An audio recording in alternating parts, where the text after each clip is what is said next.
Well, good morning. Good to see you this morning. I got it. Thank you, sir, very much. It just got a little frozen. Good to see you. Hope you had a great turkey day, or in our case, great couple of turkey days. Yeah, that's right. We had a couple of days that we were able to enjoy some friends and then some family, and we had a good time. We thought about you hunters. We were on my brother-in-law and sister's property, and we watched some deer and some turkey and squirrels and chickens and ducks. And by the way, if you ever own a Great Pyrenees dog, my brother-in-law and sister have two of them. They are monsters. Loving, but monsters. I mean, I walked up to one, stuck my hand out to pet it, and I was wet from all the way up. But anyway, we hope you've had a great time, and hope if you're traveling that your travels are safe, able to arrive at your destination. There was a little boy being raised by his mother and father, and they were trying really hard to raise him the way they thought was best. And the way they thought was best to raise him was sort of just kind of let him have his way and give in to him a lot. And so one day he comes up, and his mother asks him, says, "What do you want for lunch?" And he says, "I want a worm." And father says, "No, I don't think so." And the little boy says, "Yeah, I want a worm." And the father says, "No, I don't think we're going to do that." And the mother says, "No, go get him a worm. That's what he wants for lunch. That's what we're going to get him. We said we'd raise him, pretty much let him, just have his say." And so he's going to have a worm for lunch. And so the father goes out and gets him a worm. And so the little boy looks at it. Mom fixes it the way the little boy wants it. She sets it in front of the little boy, and she says, "Okay." She says, "Here's your worm." And he says, "Daddy's got to eat half of it." And Daddy says, "No, it's not happening." And the little boy begins to scream, and he begins to holler. And so the wife looks at him and says, "You're going to eat half that worm." He says, "No, I'm not." And she said, "Yes, you are." And so he finally says, "I will." And so the little boy, he cheers up, smile on his face. He's watching as Daddy cuts the worm, and Daddy then looks at the child, smiles, pats the child on the head, puts the worm in his mouth, swallows it. Oh, the boy all of a sudden breaks out into one of the most tremendous disruptions of silence and peace that you've ever heard. I mean, he is wailing, he is upset, and mother says, "What in the world is wrong now? You wanted a worm. We got you a worm. I fixed it the way you were supposed to, or the way you wanted it fixed. We cut it in half. Dad ate it just like what you wanted. What in the world is wrong now?" He said, "Dad ate my half." See, there's the problem. You cannot please everybody. Little girl in Bible class one time, when she was asked, "What can God not do?" And the teacher had gone through, they had talked about things, God can't lie and so forth. And so she thought, well, surely she would come up with the greatest of answers. And so the teacher said, Sally said, "What can God not do?" And the little girl said, "God can't please everybody." How true. It's sad that folks are like that. There are just some folks you can't please. But the reality of it is that we are a brotherhood, aren't we? In Malachi chapter 2, Malachi asks the question, "Have we not all one God? Has not one God created us? Why do we deal treacherously, every man with his brother?" That's the question that's asked. Why do we treat each other in such a terrible way? Why do we act in such ways towards others? Why are we disingenuous towards others? Why are we unloving and uncaring? Why in the world don't we treat others the way we're supposed to? After all, Jesus taught in Matthew the 12th chapter and verse 49, Jesus begins by saying there that whoever does the will of my Father, the same as my brother and sister, mother and father. Jesus says there's a brotherhood. That's why we don't do it as much anymore, but that's why brethren often refer to as brother and sister. Why? Because we're family. We're brothers and sisters. But so is this world. Brothers and sisters. For out of one blood, out of one man, Jesus, or rather Paul said in Sermon Mars Hill, out of one blood, God has made all nations to fill the earth. One man. We came from one, Adam. And so why do we deal treacherously? Why do we not always act in such a way as to get along? As we continue our series on, we're calling it self-improvement, some how-to sermons, this is how to get along with people. How do you get along with people? Because the Bible deals with that aspect of getting along with people. We often think Christianity is all about getting along with God. Well, it is, but it's not all about getting along with God. Because inasmuch as God is important, and that relationship is utmost importance in our life. When Jesus was asked what was the first and great commandment, he says, love Lord God with all your heart, with all your soul, with all your mind. But he said, then the second's like unto it, love your neighbor as yourself. The second's just like it.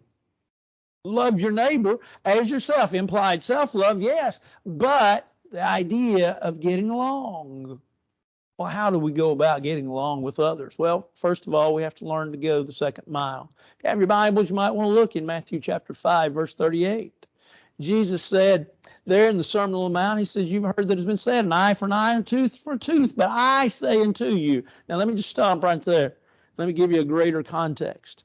In Matthew chapter 5, Jesus has what is in the book of Matthew. Matthew records 5 sermons, 5 different sermons. The Sermon on the Mount is a great sermon. It begins with those Beatitudes. You know, blessed are the peacemakers. Blessed are the poor in spirit. Blessed are those that hunger and thirst. Blessed are the merciful. And he goes through all of those wonderful Beatitudes, and then he talks about the influence that we have, as he talks about being salt and being light. And then he talks about listening to the will of God.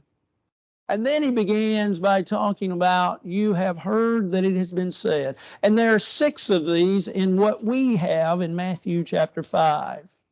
And as you look at them, you say, well, what are they? What do they have to deal with?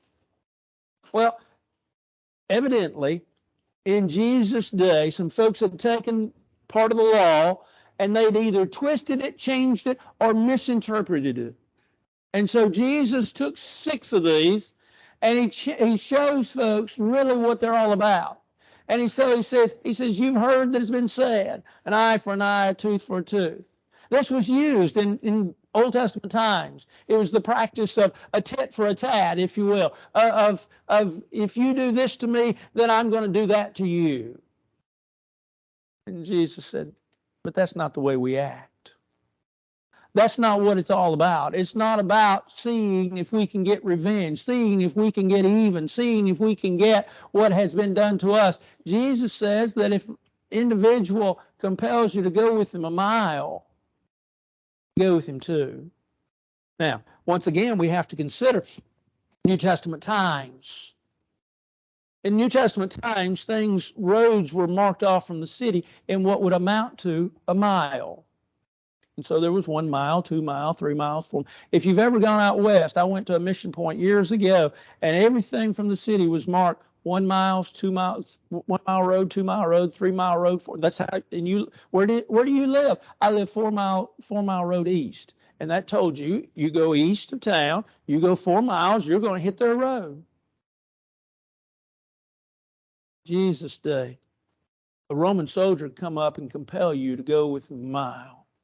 He might compel you to take his backpack.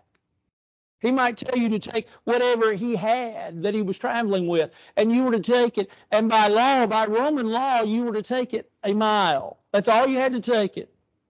But Jesus says, don't take it a mile, take it 2. So if he compels you to go 1 mile, take him 2. He says, if a man takes your law, sues you, to take away your tunic, he says, give him your cloak also. If he wants to take that which you're wearing, he says, just give it to it and go a second mile with them. Boy, it's tough to go a second mile with people, isn't it? It's tough to go that extra mile. It's tough sometimes to bite our tongues and not say the things that we want to say when people say something to us. Sometimes it's hard not to want to get revenge on what they have done to us. Why? Because we want to feel as if we've been vindicated, to be shown as being right. And yet, really, Jesus teaches the idea that the Christian lives really outside the box of proverbial people of their day. That they go above and beyond. That they're individuals that truly, by love, serve one another. Galatians chapter 5, verse 13. That Christians are really individuals that really are seeking good for others and seeking to do good to others. You see, the Lord really wants us to understand that duty to man is really not a privilege, or not a duty, but that duty is a privilege. That it is that which we do to help and to serve. That we're willing to do what we can to assist an individual. Now, that can mean a lot of different things. That can mean, like say, biting our tongue when somebody says something to us, or not getting back at someone that has done something to harm us. It may mean that we as individuals, that we sit quietly. It may mean, though, that we, in service to others, we may send a card or send a note or make a phone call, or that we may send a pie, or that we may send a meal, or that we may give a gift, or that we may just try to aid and comfort. It means that whatever seemingly seems to be expected of us is not only what we do, but we go above and beyond. You go into a local restaurant here, and what's their response to you when you say, thank you because they've done something for you? It's my privilege, is their response. First time you ever hear that when you go into a store, don't you about fall out? It's become common now that you go in Chick-fil-A. It's my privilege. Because most of them say, yeah, get out of here.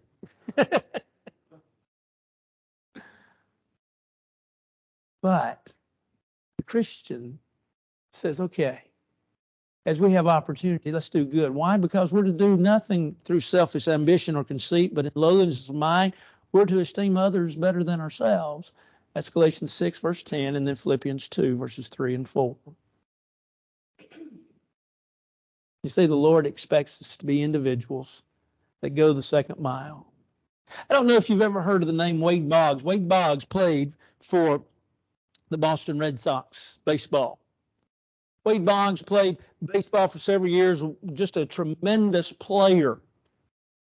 He did not like going to New York to play the Yankees. Now, you got to understand, if you understand baseball, if you know anything about baseball, you know that the Boston Red Sox and the Yankees are two arch rivals. I mean, it gets heated sometimes. It's not pleasant. It's fun baseball to watch, but it's not always pleasant. Wade Boggs hated going to New York. And the reason being because there was an individual that evidently owned a box seat right by the position where he played. And he said from beginning of warm-ups, that individual would be there. And he'd call him names, and he'd talk about his ancestry, and he would talk about how bad the Red Sox were, and so forth and so on. And Boggs said it just got next to him. He said, if there ever was anybody that ever got under my skin, it was that one man. And so they asked Boggs, well, what did he do? He said, well, we'd gone into New York several different times, and I'd experienced it several different times. And he said, so finally one day I came up with an idea. And said he started on me during warm-ups one day. And he said, I just got a baseball. And he said, I went up there, and he said, I asked the man, I said, hey, are you the man that calls and hollers at me every game and tells me how bad I am and how I stink and how terrible I am and my family is and so forth and so on? And that man said, yeah, what are you going to do about it? And Boggs said, I just pulled the baseball out of my back pocket. I took out a pen. I signed it. I gave it to him. He said, I never heard a word out of him all the rest of the years that I played in New York. He went the second mile. As Christians, we go the second mile. How do you want to be a person that other people can get along with? You go the second mile. But you appreciate life. Life is fleeting, isn't it? James says it's like a vapor. It appears for a short time and then vanishes away. It's here today and gone tomorrow. Life is fleeting. You know, David talks about it that we may live to be 70, and if by reason of strength 80 years, but then what does he tell us? He says we're soon cut off and we fly away. We were talking a little bit, not much, but a little bit about death today in Bible class, because we were dealing with the book of Ecclesiastes, where Solomon is dealing with dying.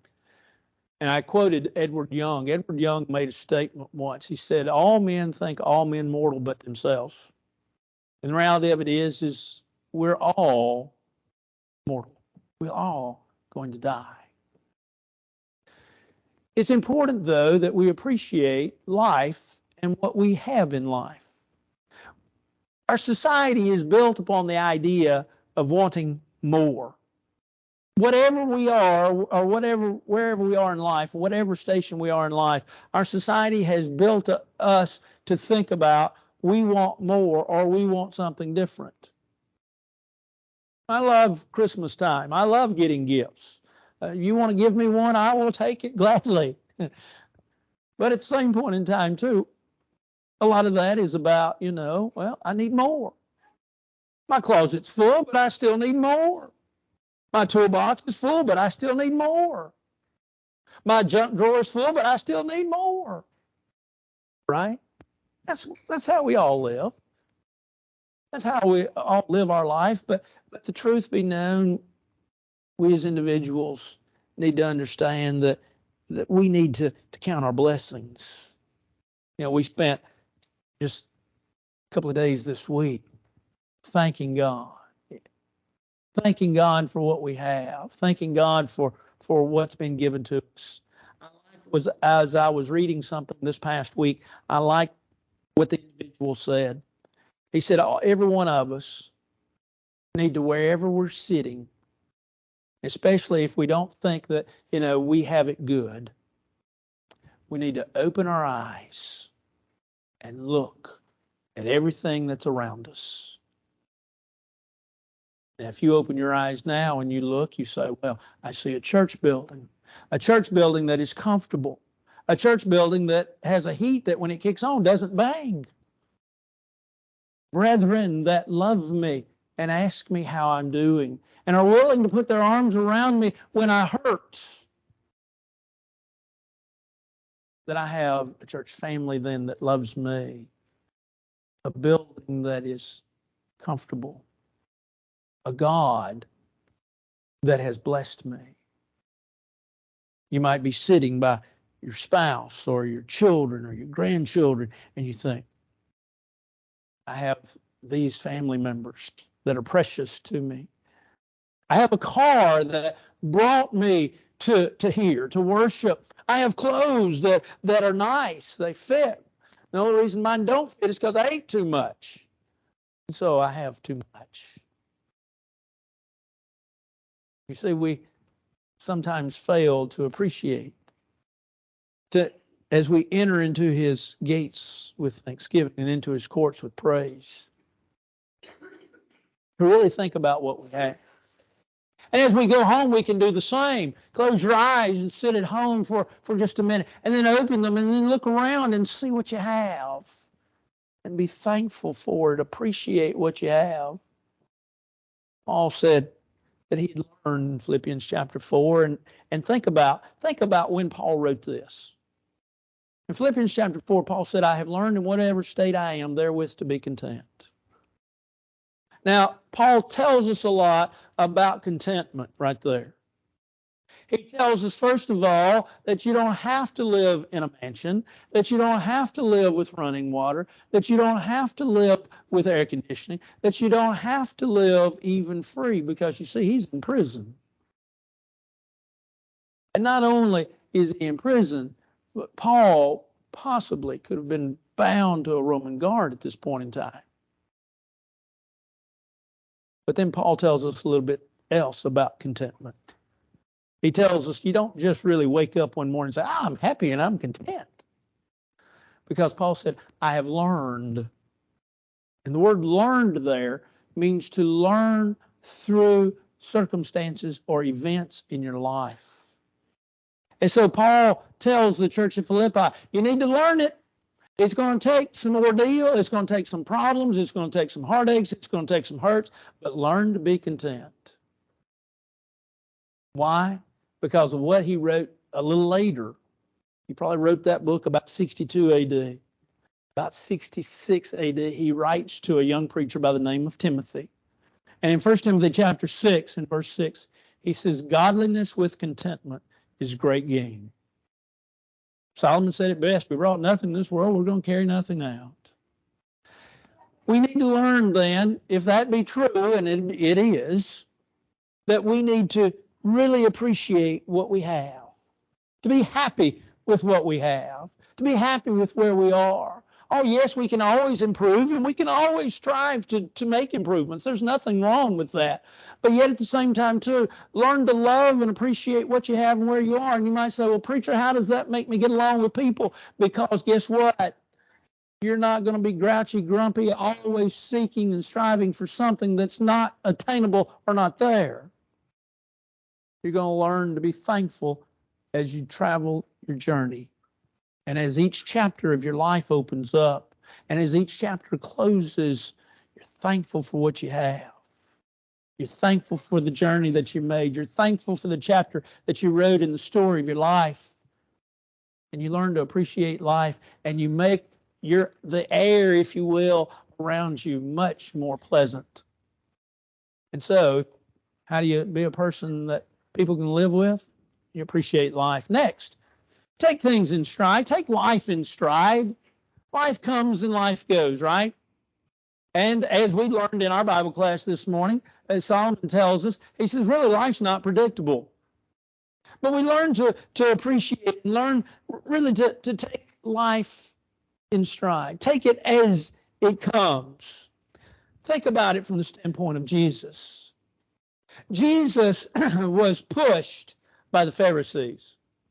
Now, the Pharisees were a religious group, a group with regards to Judaism and Jewish faith, Jewish belief, that rose up during the time really in between the Old Testament and New Testament. That 400 years, remember there's about a 400-year period in there. And in that 400-year period, the Pharisees as a sect rose.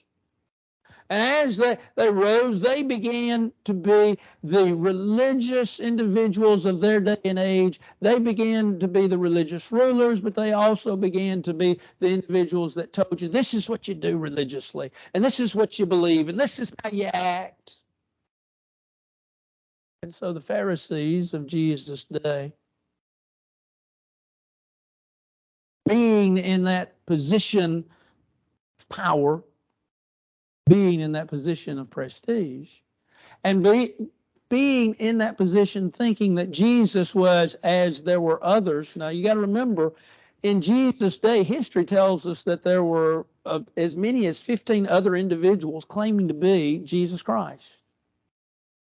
But in that day, looking at Jesus the Christ, who had and was fulfilling the prophets of old through the life and the teachings and the things that he was saying and doing. But Jesus was the Messiah. And the Pharisees didn't believe it. And the Pharisees called him a blasphemer, and the Pharisees denied him, and the Pharisees tried to get him to deny who he was.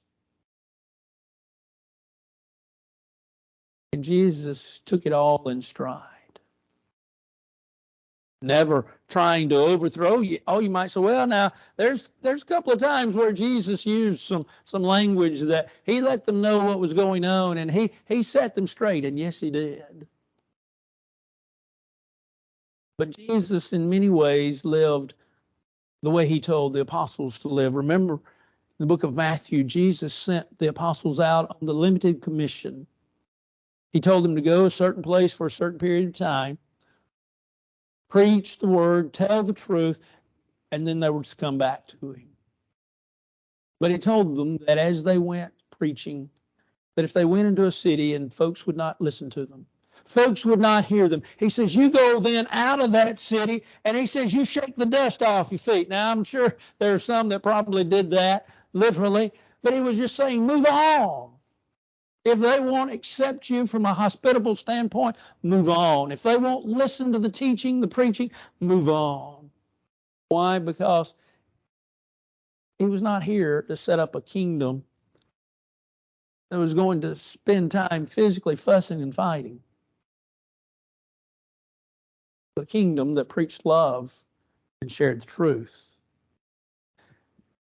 And so when we do that, we have to learn to take things in stride. Be slow in anger.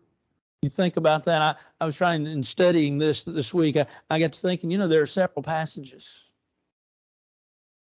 Better is he is slow to anger, Solomon said in the book of Ecclesiastes, and be slow to wrath. Proverbs chapter 14, and then again in Proverbs chapter 16, and James 1, probably the one that we know the best. We're told to be slow to anger. Well, that was how my Jesus acted. That's how my Lord acted. And that's how he expects me to act. You see, when Peter says that when he was reviled, do you understand the word reviled? I looked it up to make sure I did. The word reviled has the idea of strong, harsh criticism. When he was criticized, and he was criticized not just a little bit, but when he was harshly criticized, he didn't revile back. That wasn't the way he lived his life. He took life as it came. He practiced life to the greatest extent that he could. Just simply put, trying to get along with people. And so he learned to be patient. Love is patient. 1 Corinthians 13 and verse 4. And Paul reminds us in 1 Thessalonians chapter 5, verse 14, as he's winding out that epistle to the church at Thessalonica, he says to be patient with one another. That's hard at times, isn't it? It's hard at times to simply put, to be patient with people and to go along. But if we want to get along with people, sometimes we have to swallow even the hardest of times and just simply be willing to move forward and move on. But then we always need to be kind one to another. That's what Paul would write in Ephesians chapter 4, verse 32. Paul has been talking about there putting off the old man and putting on the new. And he talks about different things to put off and different things to put on. And he says there in that last verse that in many ways is a summary of what he has said in the 10 verses previous. He says, be kind one to another. Tenderhearted, forgiving one another, even as God for Christ's sake has forgiven you. He also wrote in Colossians chapter 3, verse 12, kind of the same thing. He wrote in many ways much of the same thing to the church at Colossae that he wrote to the church at Ephesus. And he told them in Colossians chapter 3, verse 13, forbearing one another and forgiving one another. Be patient with one another. Be an individual that truly tries to get along with one another. Why? Because we're to be individuals, according to Hebrews chapter 10, verse 23 and 24, that are to consider one another, to provoke to love, to good works. How can I provoke you? It's not by making you mad. If I make you mad, what happens? You usually stop, and you're going to do exactly opposite of what I'm trying to get accomplished. But if I'm kind to you, if I'm kind to you and I speak with kind tones and I act in kind ways, don't we reap what we sow? Isn't that what the Lord taught? And so we learn to be kind. Our society is based upon folks that think they are the only person in this world. I sat at a red light in Nashville yesterday. I know you believe that. If you drive in Nashville, you sit at a red light. And I sat at a red light, the first one, matter of fact, And as I sat at that red light, there was a car beside me, there were several cars behind him, and there were several cars behind me. And right before the light turned green, a motorcycle came in between the two of us sitting there so he could be first. Now, I know you believe that because you all drive in Nashville. And I thought, the arrogance.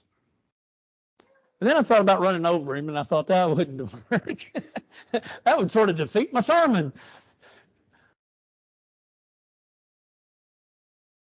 And so I let him go. Didn't blow my horn. Didn't roll the window down and holler at him. Just let him go. Be kind. Kindness is difficult. But kindness is really what our society needs. To go that second mile as we appreciate life. To be that individual that really is willing to take kind of life in stride as we go. I don't know if you saw Wimbledon this past year. I don't keep up with tennis. I might, if Wimbledon or one of the Opens is on, I might watch a little bit of it. And so I didn't see this because it happened during the day, but I read about it. There was a young lady by the name of Jodi Barrage, I believe is how you pronounce her name. She was playing a girl by the name of Lisa Turnico. We'll just call them Jodi and Lisa if you don't mind. Jodi noticed one of the ball boys, and she noticed that he was fixed to pass out. She called time. She laid her racket down. She ran over to the boy. She helped him. He was standing up. I saw even the news footage of this. He was standing up, and she helped him sit down right where he was. And for 10 minutes, she paused that tennis match. She helped him find a little candy. She realized that he was having a little low in his sugar, and so she called for anyone in the audience. Did they have some candy? They gave him some candy. She provided a gel pack out of her own, but she said those things taste awful. I don't know. I've never had one. And for 10 minutes, she held up the game, making sure that this little boy, tennis ball boy, was all right. In about 10 minutes, he got enough strength. They got him off the court. He felt better. He hugged her. She hugged him. She lost in 2 sets that day. And while she lost and probably thus hurt her finances, she won. She won. Why? Because she was willing to stop and be kind to someone that needed help. We want to live to be people that others can live with. Always be kind. We live and are dependent upon each other. We count upon each other. And as such, we need to learn as a society that we may disagree. We may not always see eye to eye. We may not be folks that go about things in the same way. But at the same time, too, we need to understand that while we may not see things the same way, that others have their ideas, their thoughts, their opinions, and they're just as good as mine. Mine may work. Mine may be more appropriate. Mine may be better.